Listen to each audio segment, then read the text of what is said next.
सुप्रभात बच्चों, आपका रावल पब्लिक स्कूल में स्वागत है। इस वीडियो के द्वारा आज हम विशेषण का अध्ययन करेंगे। तो सबसे पहले हम विशेषण की परिभाषा को जानते हैं। संज्ञा अथवा सर्वनाम शब्दों की विशेषता बताने वाले शब्द को विशेषण कहते हैं। इनके शब्द उदाहरण हैं बड़ा, काला, लंबा, दयालु, भारी, सुंदर, कायर, टेढ़ा, मेढ़ा, एक, दो। ऐसे कई तरह के शब्द हैं जो विशेषण के उदाहरण होते हैं। विशेषण की एक विशेषता है, व्याकरण में विशेषण एक विकारी शब्द है। अब हम विशेष्य के बारे में जानते हैं। जिस संज्ञा अथवा सर्वनाम शब्द की विशेषता बताई जाए वह विशेष्य कहलाता है। जैसे गीता सुंदर है, इसमें सुंदर विशेषण है और गीता विशेष्य है। क्योंकि गीता की विशेषता बताई जा रही है इसलिए गीता विशेष्य है और वह सुंदर है, यह विशेषण है। विशेषण शब्द विशेष्य से पूर्व भी आते हैं और बाद में भी आते हैं। हम इसके कुछ उदाहरण देखेंगे। पूर्व में विशेष किस तरह आते हैं देखिए, थोड़ा सा जल लाओ, 1 मीटर कपड़ा ले आना। बाद में भी लगाए जाते हैं, जैसे यह रास्ता लंबा है, खीरा कड़वा है। तब आप देख सकते हैं कि विशेष्य और विशेषण आगे पीछे भी हो सकते हैं। अब हम विशेषण के भेद के बारे में जानेंगे।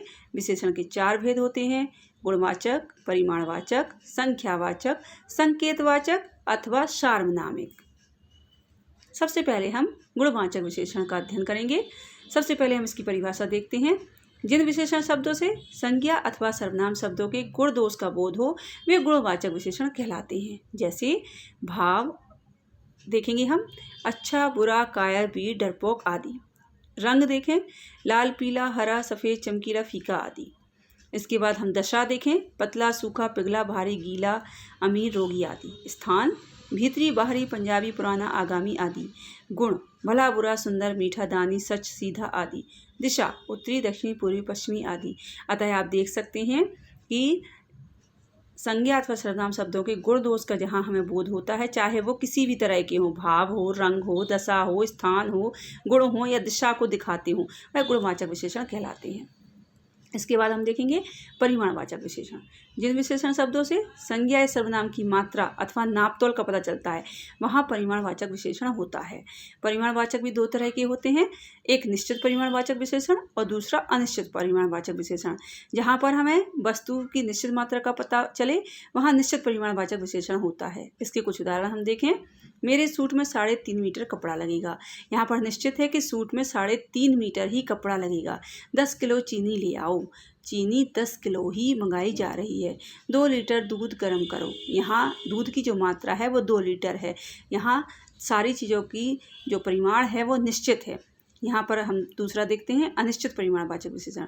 जिन शब्दों से वस्तु की अनिश्चित मात्रा का ज्ञान हो, हमें पता ही नहीं है कि वस्तु की मात्रा कितनी है, वहाँ पर अनिश्चित परिमाणवाचक विशेषण होता है। जैसे थोड़ी सी नमकीन वस्तु ले आओ, कुछ आम दे दो, थोड़ा सा दूध गर्म कर दो। तो जहाँ पर थोड़ी सी, कुछ इस तरह के शब्द आते हैं वहाँ पर अनिश्चित परिमाणवाचक विशेषण होता है। इसके बाद हम देखेंगे संख्यावाचक विशेषण।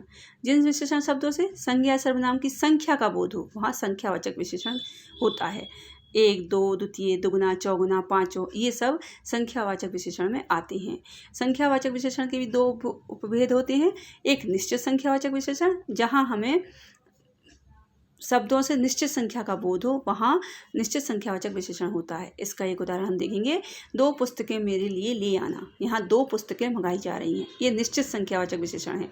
अनिश्चित संख्यावाचक विशेषण, जिन विशेषण शब्दों से निश्चित संख्या का बोध ना हो, जैसे कुछ बच्चे पार्क में खेल रहे हैं। यहाँ हमें नहीं पता है कि कितने बच्चे पार्क में खेल रहे हैं, उनकी संख्या का हमें पता नहीं है, तो यहाँ पर अनिश्चित संख्यावाचक विशेषण है। इसके बाद आप देखें संकेतवाचक अथवा सार्वनामिक विशेषण। जो सर्वनाम संकेत द्वारा संज्ञा सर्वनाम की विशेषता बतलाते हैं वे संकेतवाचक विशेषण कहलाते हैं। क्योंकि संकेतवाचक विशेषण सर्वनाम शब्दों से बनते हैं अतः ये सार्वनामिक विशेषण भी कहलाते हैं। इन्हें निर्देशक भी कहते हैं। आशा है इस वीडियो से आप विशेषण को अच्छी तरह से समझ पाए होंगे। धन्यवाद।